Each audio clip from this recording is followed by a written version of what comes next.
Hey there, villagers. Dave Paulides, Can-Am Missing Project copyrighted edition for our video channel. And that is our new documentary, Missing 411, the UFO Connection. We're getting more and more of you watching it every day. You can watch it on Amazon right now. I think it's $5. Pretty inexpensive. And if you're in another country, you can watch it on iTunes and Vimeo. And it is a cornerstone to what we're doing right now. In the last week, there has been an attack on that Amazon site by a barrage of people trying to lower the quality of the reviews. Somebody said the other day that all of the one-star reviews you read on this movie on the Amazon site are the exact opposite of what the movie is really about. I'm glad somebody was paying attention. It was a blatant attack to bring down the star quality of the movie. And the lower the rating is, the fewer people that'll watch it. And that's the reason for the concern. But I think I know who's doing it. And I think I understand why it's being done, because they don't want us in their national parks. And they are getting a few court decisions coming back saying that we may have to get permits now to go back into those parks to film. If that is the case, then I'm sure we're going to get nixed, and they're going to say, no, you're not coming in. Arbitrary and capricious, doesn't make any sense, but that's the way the National Park Service is. Which brings me to a point. There's a quote by Robert F. Kennedy that I think is really good. It says, "Moral courage is a rarer commodity than bravery in battle or great intelligence. Yet it is the one essential, vital quality for those who seek to change a world that yields most painfully to that change." There's no doubt that's true. And in these times, you're finding fewer and fewer people that are willing to stand up. And I guess in one small way, I'm trying to stand up. And I'm trying to buck a system that won't give me essentially any publicity. All of the people, and I think last time we looked at it, it was 93 or 94% of the people that have purchased our video and watched it or rented it have come from a contact I have. And what I mean by that is either a Twitter, a True Social, a Facebook, or a YouTube contact. Very hard to get outside that world if people won't give you interviews.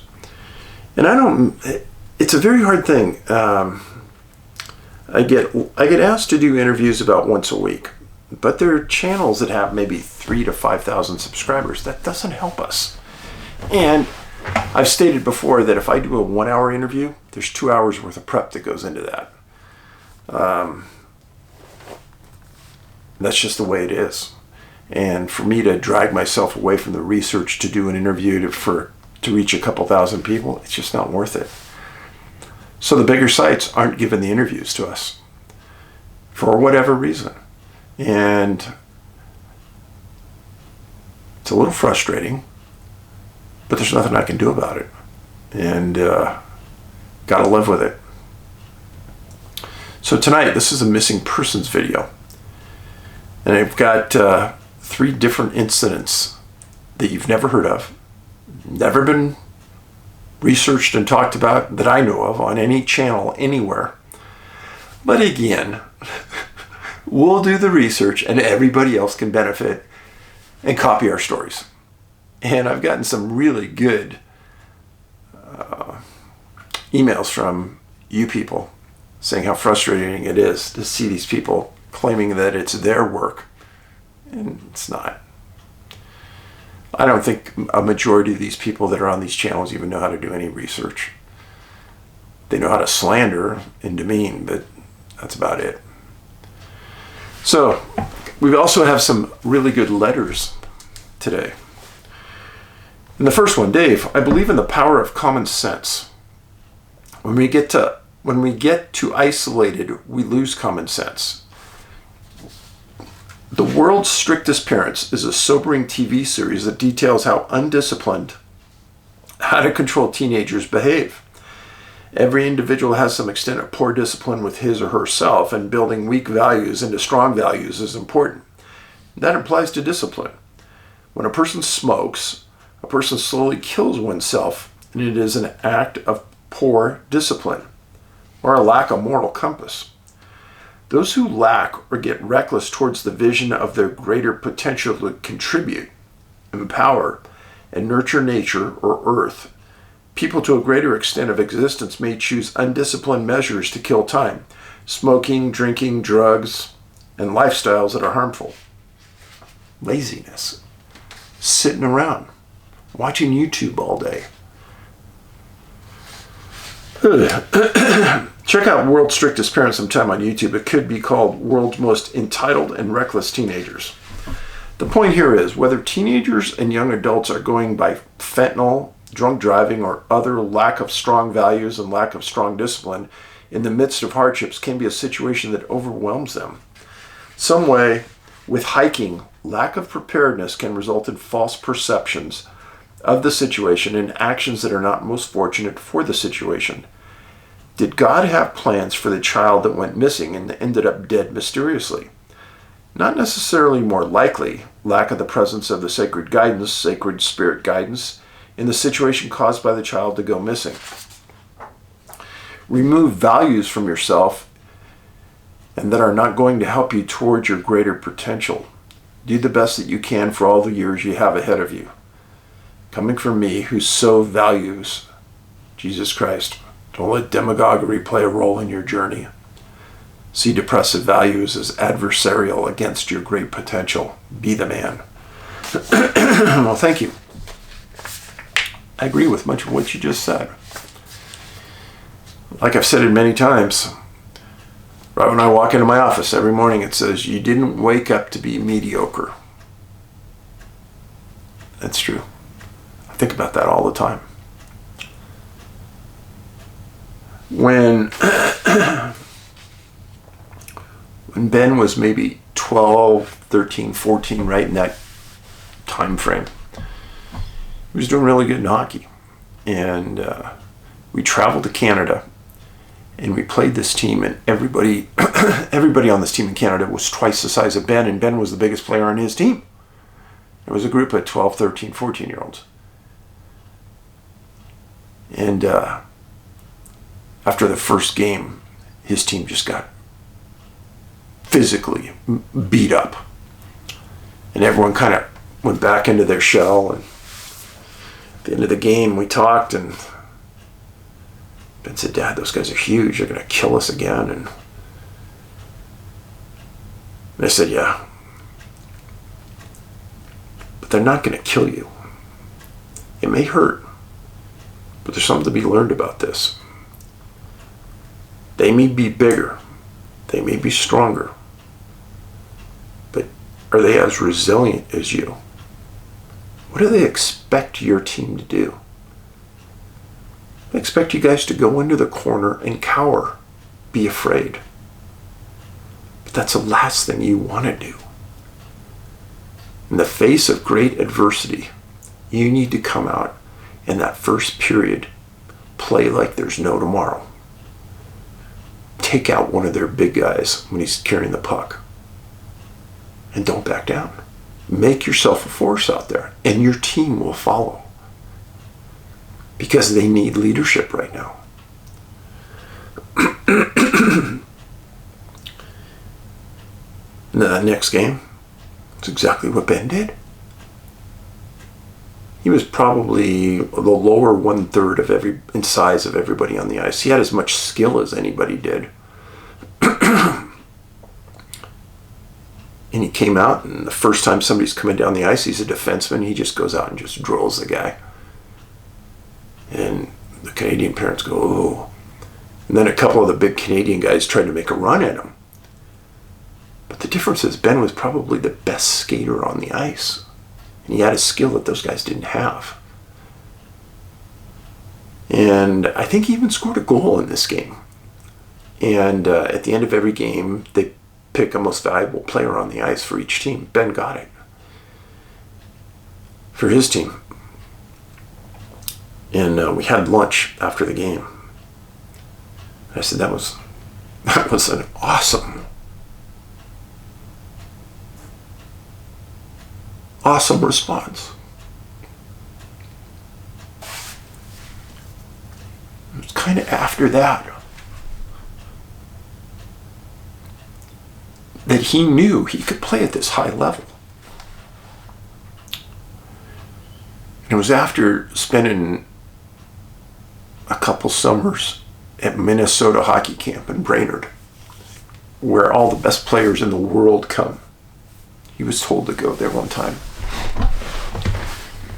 And I watched him play with all these guys, and I thought, oh, jeez, he's as good as any of them.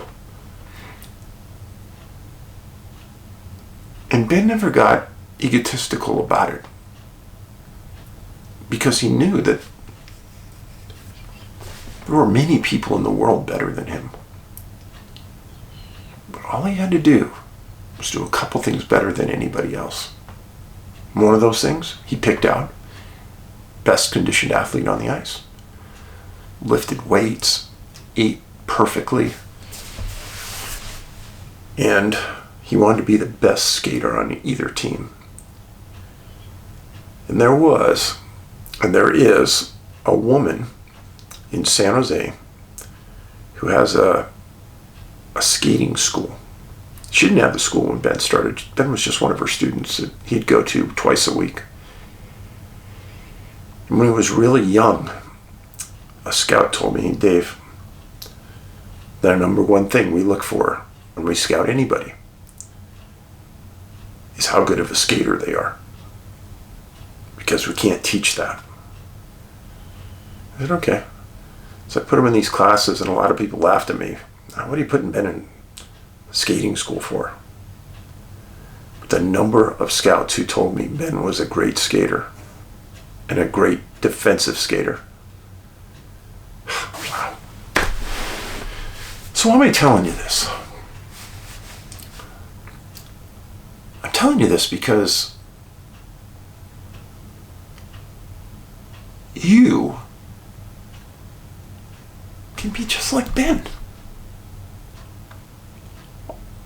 You don't need somebody like me giving you that rah-rah speech every time.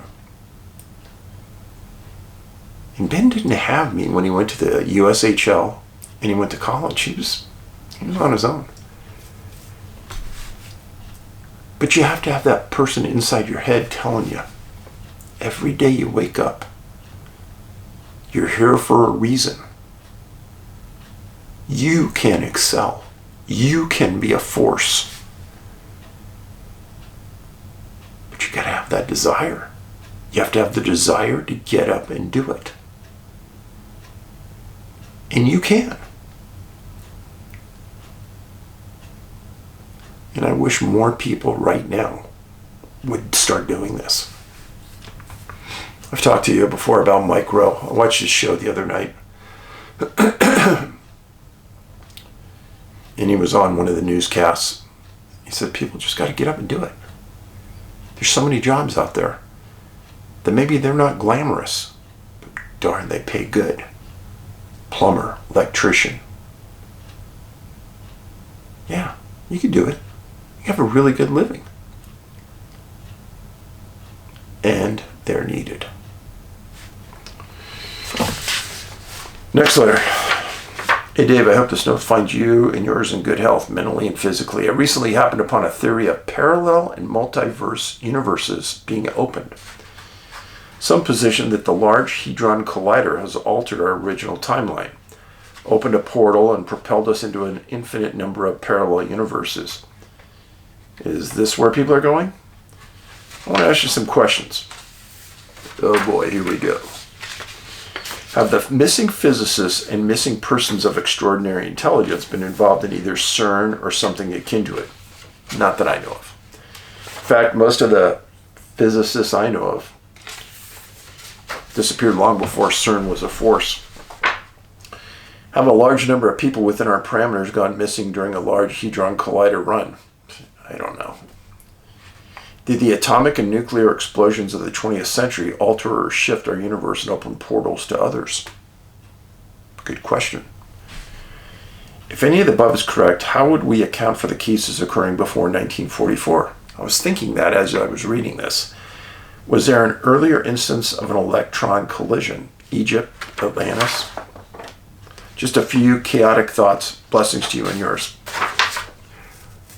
I like the way this guy's thinking. Thinking outside the box. Good job.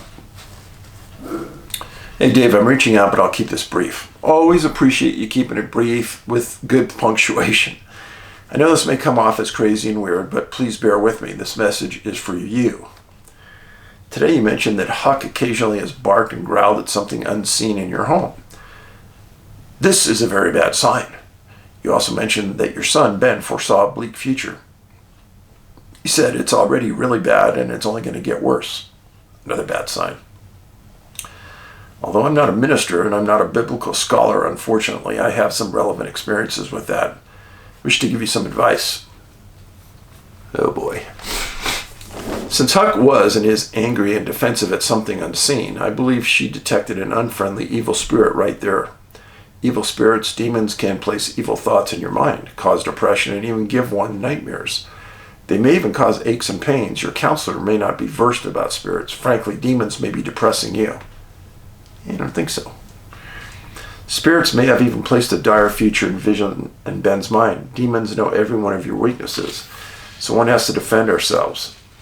For example, if one has a weakness for hot young blondes or alcohol, you may encounter some hottie wishing to give you a lap dance or place a Jack Daniels nearby. Maybe that happened to Urban Meyer, for one. Here a demon may have given Ben a horrible vision of the future. True or not, they have studied you and they know you. If you haven't done this already, so I advise you to go buy a small bag of sage. I'm way ahead of you, man. I've got like 4 stalks of sage. And acquire holy water from the church. Go around your property and around every room in your house while burning the sage, sprinkling the holy water. I got one better than that. My best friend, Harvey Pratt. He's a Native American chief. He's going to come visit, and I'm going to have him sage the house and the property. Harvey's the perfect guy to do it. As you said, dogs can detect things that we can't. So did my cats. In fact, a few times my cats detected demons, ran away, and hid under the furniture. One of my cats bit and clawed at a demon orb while ping-pong sized. All the other cats ran for their lives. After cleansing my room, they reacted again. So Huck will later let you know if you succeeded. If blessing and cleansing your home fails for some reason, then do it again, but for a longer period. Repeat a couple times if needed. If this procedure fails, then bring in proper ministers or priests. I would use priests first, since they do have many hitchhikers. Who knows? Today you also said, I think the UFOs, Bigfoot, and orbs are all connected somehow. Totally agree. This is why UFOs can read fighter pilots' minds. I believe they are all spiritual beings, or possibly different sorts. I could be way out there in left field with this advice, since I don't have a lot of details. However, on the chance that I'm right, please take these few remedial steps ASAP. I truly hate to see you down, and I want to help. Thanks, and God bless. Here's an example. In fact, we've talked about this with people. A lot of people have said Ben's hanging around me all the time. Some sensitives have said, Dave, we see him. He's there. We know he's there. How do we know Huck's not looking at the hallway and seeing Ben? Right? And anybody she would see in that spirit form, she'd probably growl at because she wouldn't know what she was looking at. Just saying. Another example. Tonight we were watching TV, and there was some vet show on that we were watching, and this person brought in a chicken. And the person's sitting there with the chicken, and the chicken's making sounds and quacking away and doing all its chicken sounds. And Huck turned around and looked at that chicken and growled. Now, obviously, Huck's just growling at a chicken. It's not a spirit, not a demon. So we really don't know what she's seeing, but when I'm out in the woods and she does that, I pay attention. Next letter. Hey Dave, in the spirit of keeping this easy going, I've bestowed you with the honorable title of Dude. Anyway, you taught me the importance of reaching out to others and knowing that while my presence and words may provoke reactions of all sorts, that the blessing of being social with others always surpasses the curse of keeping your ideas and feelings to yourself. I see how you have lifted people away from despair by sharing your hardships and your values, and what an unsung saint and hero you are of these murky times of social media and artificial lifestyle, haunting and cursing the healthy experiences of being natural and authentic. You're the man, Dave. Keep on building the legend of Dave Paulides, one step of epic authenticity at a time. You're cool, dude. Thank you. Thank you, dude. Next letter. Hey, Dave, I commute about 80 kilometers per day listening to you on YouTube in the car. I'm just listening to you talking about how low ratings people give your new 411 documentary. I feel your irritation for some of their comments. It's normal to feel like you do because of everything you put into it. Yeah, I just spoke about it a few minutes ago. My advice is don't entertain them. You can't please everybody. When I watch other documentaries, my family switches off and goes to their mobile devices. I found you first on Coast to Coast, and I'm a Coast Insider. Since then, I've been following you as much as I can. Also tell other people about the missing 411 and encourage them to follow your work. I can see that you're educating your followers to start thinking for themselves when it comes to these topics and keep an open mind on the unknown and strange things in the world. No one knows what is happening to these people, and you're merely presenting facts. Some examples of how people should be testing their own theories are: to the people who say UFOs are government craft, maybe some yes, because they are unknown, however. If there are reports of these flying craft hovering silently with no visible source of propulsion, wings or rotors, at hypersonic speeds, were documented before NASA sent Neil Armstrong to the moon in rockets that burned so much fuel that they had the technology to take the man to the moon with no need for tons and tons of fuel, why not use that? We would have been living on Mars by now or populated the whole galaxy. To the people who think all the Bigfoot sightings are men in suits, ha ha ha. Sorry for laughing, but they believe that these pranksters go to the most remote places in national parks, waiting for hunters to possibly shoot them to prove Bigfoot exists. I'm not convinced. People are so close-minded that they can believe they have seen a Bigfoot, but then they cannot grasp the possibility of someone else seeing a UFO because they don't believe in UFOs. How is that? Both are not supposed to exist. We were taught either by upbringing, religion, or schools. So what else is out there? Nessie, Dogman, just to name a few.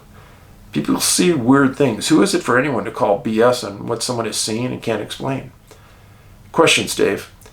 Have you seen the huge footprint of a farmer found in granite here on a farm in South Africa, estimated to be millions of years old? Perfect footprint with toes. You can clearly see that the granite must have been soft like mud at some stage, which is also supposed not to be plausible. Giants walked the earth. And here's the picture. It's pretty good. And you can see the toes in it. Look how big that thing is. It's huge. I've never seen this photo before. I've seen similar ones of human prints in rocks. But to see this like that, pretty stunning. Thanks for forwarding. So, a few weeks ago, I made a video about Julian Sands, who disappeared in the mountains above Los Angeles. And this is an article, kind of an update on what's going on. Julian Sands' hiking partner, obviously something has gone wrong. The Independent, January 30th, 2023. A close friend and hiking partner of Julian Sands said it is obvious something has gone very wrong after the actor's disappearance in California's San Gabriel Mountains.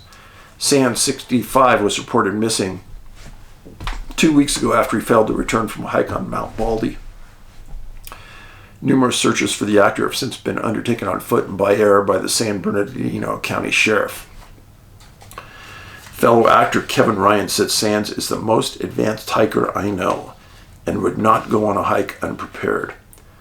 Ryan says he hopes Sands is, quote, tucked away somewhere and can pull through.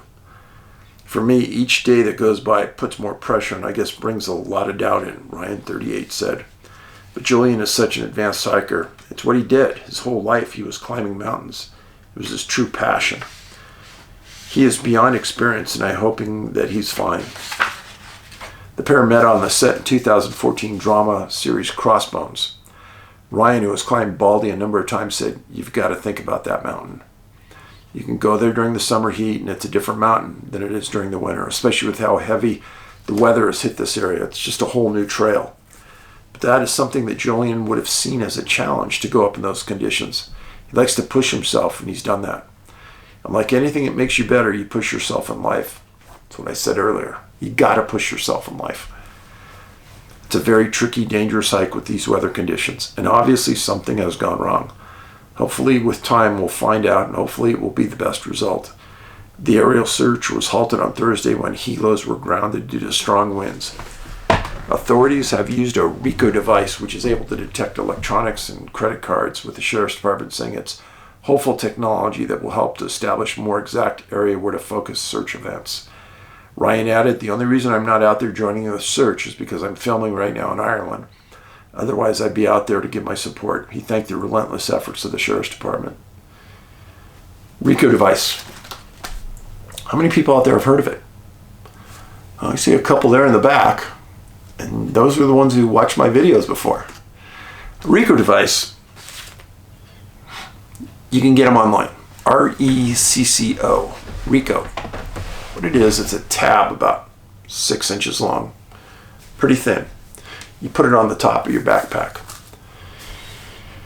And a search helicopter has a mechanism that's below the helicopter, and it flares out over as it flies, and it looks, and it's very good at detecting minute quantities of what this refractor has. I got one for everyone in the family. So we also carry a personal locator beacon, but we carry these also. It's not very expensive. You can get them online, RECCO. It started in France. And not every region of the United States uses them, but they're catching on. Up here, Two Bear, TWO, Two Bear Air. They use them up here in Montana. And Two Bear will go into Montana, Idaho, Washington, Utah, searching. Really a good piece of equipment. Next letter. Hey Dave, I'll condense and split my email into two since my last one was far too long. Let me say that you and your work and my sincere condolences to your family. On to my shoe idea. I'm no expert in manufacturing shoes, however I looked at the main material in most. This of course does not account for every single shoe that's manufactured. Turns out that the soles of shoes are typically made from leather, rubber, or a combination of the two. Polyurethane has also become popular in the making of soles. I haven't researched what material was mostly in production at the time of each disappearance you've mentioned, so this is a general overview. So what does the material of the shoe have to do with anything in these stories? Well, these materials are known to be insulators. They do not allow electricity to flow freely. How are these missing people being moved that their shares need to be removed? Is electricity involved?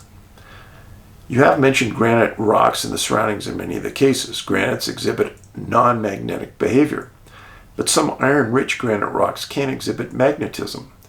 The electrical properties of granite appear to be dominantly controlled by the amount of free water in the granite and by temperature. Granite is a good thermal conductor. It receives heat quite well. And again, the biggest cluster of missing people in the world, Yosemite. The biggest pieces of granite in the world, Yosemite Valley. Just the facts. Granite is known to have quartz in its composition. Quartz has the highest thermal conductivity among all soil minerals. Quartz is also considered to be a diamagnetic. Diamagnetic means tending to become magnetized in a direction at a 180-degree direction to the applied magnetic field. Any diamagnetic material will levitate in a strong enough magnetic field required would be enormous. In principle, humans could also be levitated this way through the magnetic fields. The citations are in the previous email, along with a few facts on super heavy elements. I may have mentioned this in your books, but I have not yet read them. Great job on the documentary. Well, thank you. And that was a really good note. That's why you guys are so awesome. The power of one is so small. The power of thousands is huge. And that's why I read all of the notes that you send in. You want to send something in? Send it to canammissing.com, like Canadian American, canammissing.com. I'll read it. May take a while to get there, but I'll read it. And if it's really good, I'll read it on the air.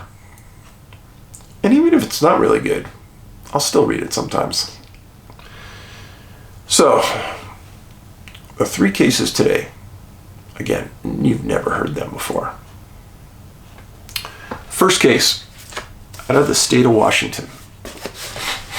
A man named Ezra, E-Z-R-A, Ezra Simmons, 30 years old, and Francis DeSantel, 55. Both Native Americans. Went missing December 26, 1941, in an area called Stepstone Creek, north of Nespelem, Washington. So this happened in December 26, 1941. Well, in November 1941, Ezra, and they called him an Indian preacher in the articles, purchased a home and a church in the city, and he was going to preach there. And Francis was a lifetime outdoorsman. He knew the area intimately. He had hiked it, hunted it, fished it. He knew everything about it. He could walk it with his eyes closed. Well, on December 26th, they established a wood cutting camp in this area of Stepstone Creek. And you could look at it online. It's just north of Nespelem. Still pretty rugged country. Freaky country too, let me tell you that. And at midday, they decided that they were going to go out and get a deer. Each had a rifle. Each made a sandwich. And they took off in a different direction. They agreed to be back by about dark. Well, later that afternoon, they never came back. And one of the guys that was in camp went down and told the reservation that they were missing. Well, the reservation turned around en masse the next day. And there was about 12 to 18 inches of snow on the ground at this time, and it was starting to snow again. Now, the snow on the ground can be a benefit, actually, rather than a hindrance, because it's real easy to pick up tracks in that amount of snow if it's not snowing again. But it started snowing again. And they searched for 2 weeks, and they didn't find anything. So they pulled back, waited a few days, and then a man named Joe Hodgins brought his dogs in to search. And he said that they could pick up a death or an alive person.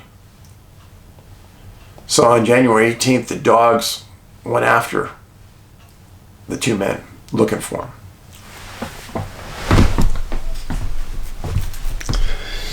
So this happened on the Colville Native American Reservation right here.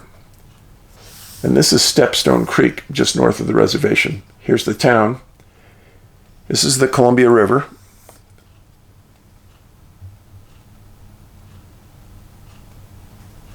And this area right through here is extremely wild. This area up in here, story about a boy who disappeared in the woods, was never found. So there's a lot of strangeness in this northeast section of Washington. So the dogs went out, and they gave them 2 days. They didn't find anything. They pulled them back. They put more people in. And finally, on January 24th, the weather got extremely bad. snow, wind, and they termed the search terminated. Well, they came back on April 10th, and the reservation posted a $300 reward. This is in 1941. The war was going on. Many men in the area were getting drafted, having to go overseas. And eventually the search just kind of dwindled away. Everyone stopped, lost interest, as is normal. 2 men were never found. Never, in my research, have I found 2 Native American men that started off hunting together, split up, and neither was never found. I've never heard of that. I've never found that.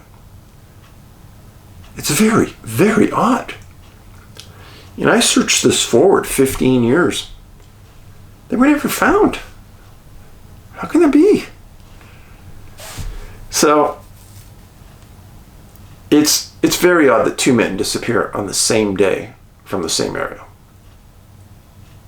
It's very, very odd that one of those men isn't found within a couple days.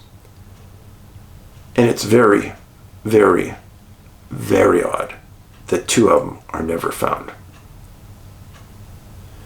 So we have weather, snow, 2 missing hunters, which is a subgroup, Native Americans, and they're in an area where there's been another disappearance within a couple miles.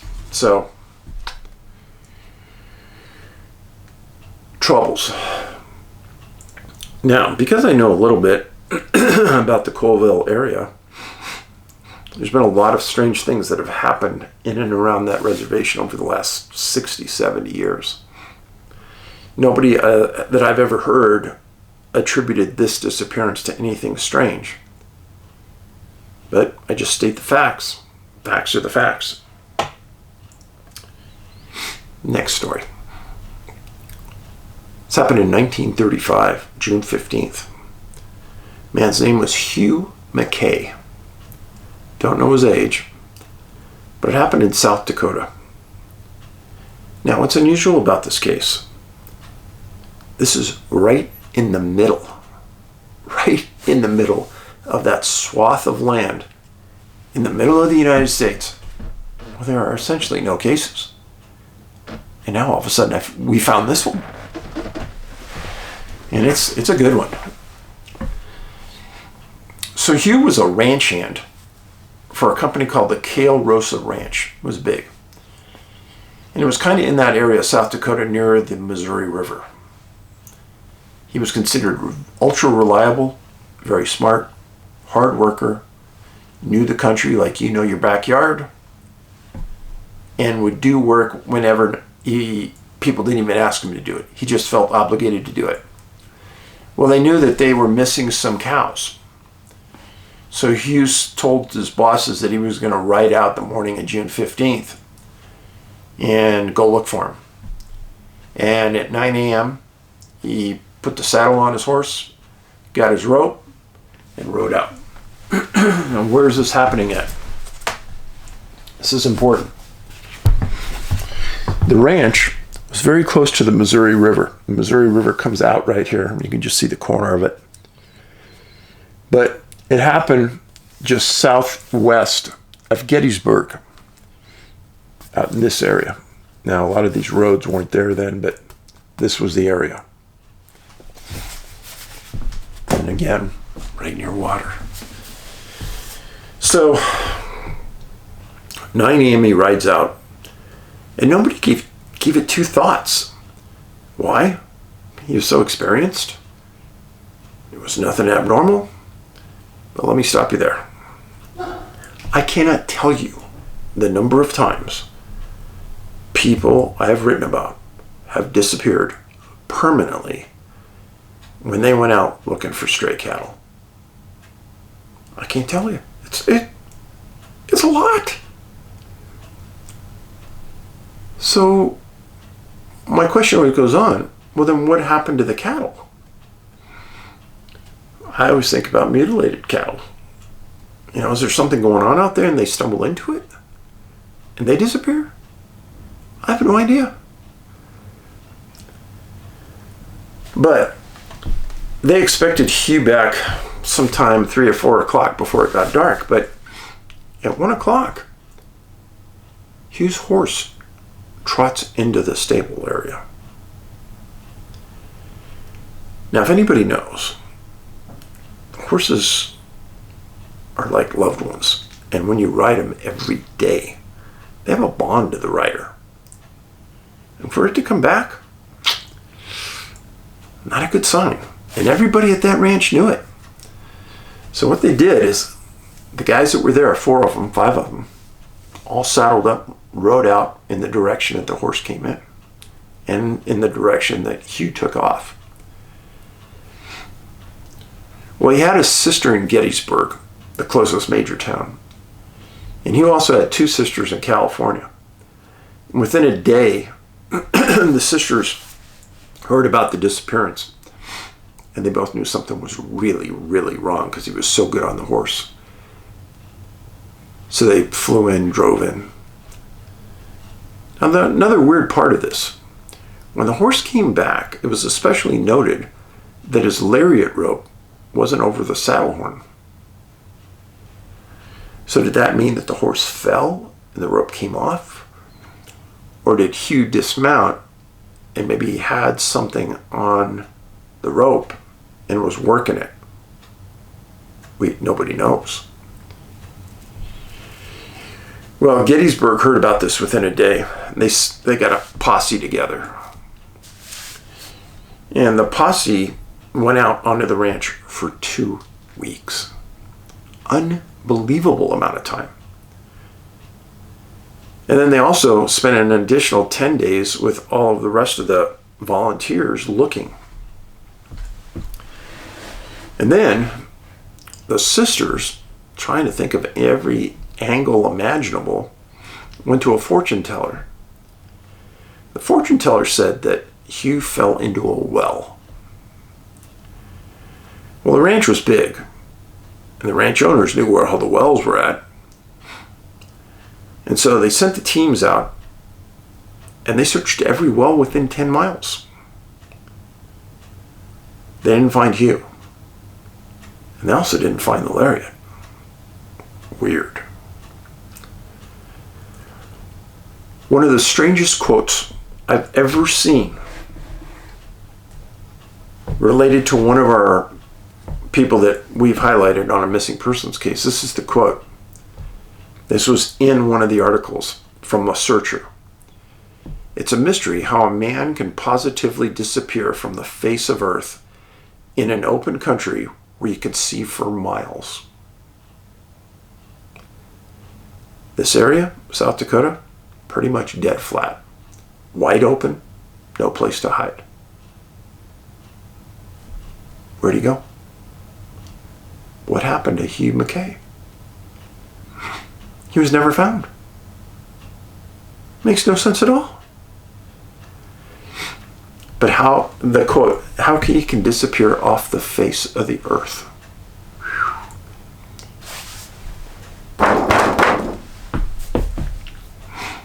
If you haven't watched the movie, maybe you should. Maybe you should. Because maybe it'll give you another clue as to what's going on. Missing 411, the UFO Connection. Now, I'm not trying to push this on everybody. But folks, we found that quote about this article. I'm not going to make it up. Bizarre. Next case. Ezra Simmons disappeared in 41. In 1940, this incident happened. Now let's go back to the movie. In the movie, I interview the city attorney from Rock Springs, Wyoming. We talked about disappearances around Rock Springs. How unusual they were. How there's no answers. How there's no place to hide out there in the desert. And this attorney is a smart guy. And it's a compelling interview. Well, we found this case only about a month ago. And it is bang on Rock Springs. Here we go. Richard Matthews, 80 years old, went missing September 20th, 1940. Day before Thanksgiving. Oh, I'm sorry. September 20th, 1940. And he was on 9 Mile Draw in Wyoming. This is about 25 miles north of Rock Springs, in the cluster zone of missing people. Now, Richard owned a ranch, and he had owned it since 1876. He knew that area. He rode it every day. Whereas people would drive back and forth to ranchers' homes and friends' homes, etc., he rode his horse. People said that he could probably find anything out there blindfolded. Well, he ranched cattle and sheep out in the area of Wyoming. On September 20th, he was visiting a really good friend, a rancher, at this place called 9 Mile Draw. So, this is Rock Springs, Wyoming, right here. This is the draw. He was heading to Superior. It was about a 20-mile ride. And again, people said, nobody gave it a second thought. Richard had done these kind of rides his entire life. He was in good shape, and he was aware of what he was doing, and it was no big deal. So he left on horseback to pick up a check in Superior, Wyoming. And again, the ranchers didn't think anything about it. Well, on September 22nd, they realized that he never got to that location to pick up the check, and the Sweetwater County Sheriff was called. The guy, at the time, it was a guy named Dankowski. Dankowski got 40 people together from the region, and they started to search the route that Richard would have taken from the ranch to Superior. And then the sheriff did another brilliant thing.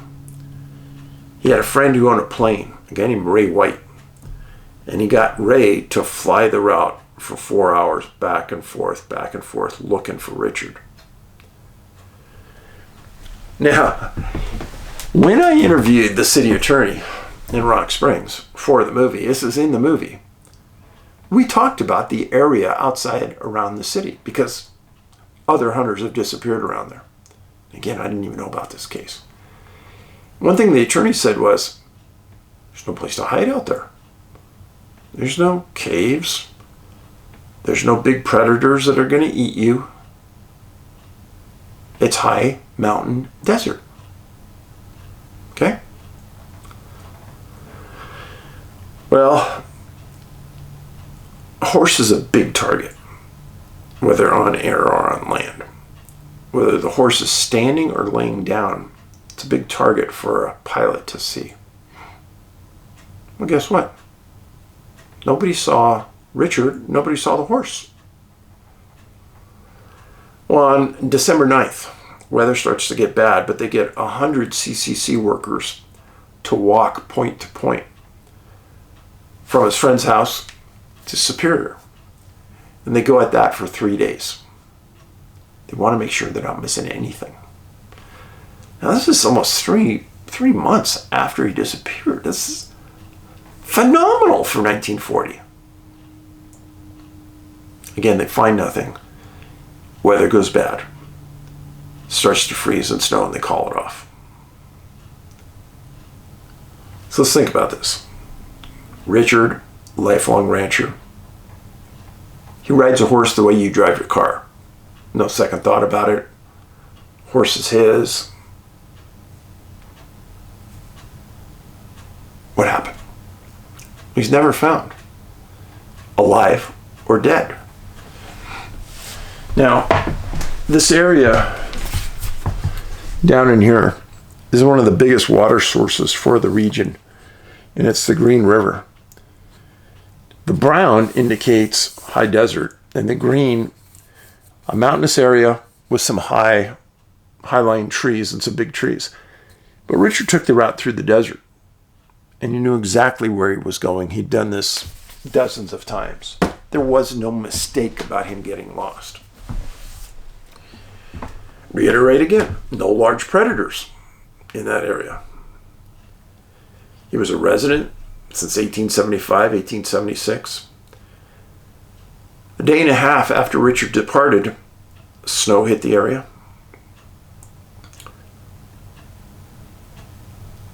The hard thing really to comprehend with this,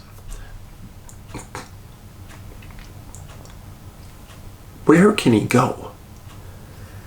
And again, I don't mean to beat a dead horse,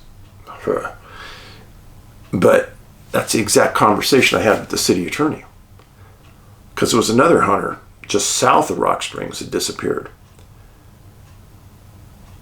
They found his truck in a ditch in the middle of nowhere, and he was gone. And the city attorney, who had lived there his whole life, said, there's no place to go out there. And there was a massive search for this hunter, just like there was a massive search in that area for the other hunters who all disappeared. Now, Richard Matthews, 80 years old. Many of the other hunters that have disappeared in this area were older men. But not all of them were. The hunter that disappeared that I talked to the attorney about, he was a retired school teacher from Rock Springs, older. There was another man that came out from Minnesota to hunt, older, mid-70s. So that would make you think they're not going to walk very far. So you would think the hunter would be near his truck. Well, that would be incorrect. So it kind of blew me away that we found this case, that it was near Rock Springs. It correlates with the movie, and what can I say? Here you have three very unusual cases. Rock Springs, Wyoming. Case in northern South Dakota, where somebody is looking for misplaced cattle. For people who have read my books, you know this is true what I'm saying. There's something about that is really odd. And then Ezra Simmons. People always say, well, what was the religious background of the people? Well, he was called an Indian preacher. Didn't say anything more about his religious background other than his church was going to be in his house. But I'm pretty comfortable in saying that I've documented a lot of church leaders, and I don't mean people who just ran a church. I mean state leaders, national leaders who have disappeared. Not sure what that means other than it's not going to save you if you're a big-time leader of a big-time church. But there you go. 3 cases, 4 missing people, 4 people never found.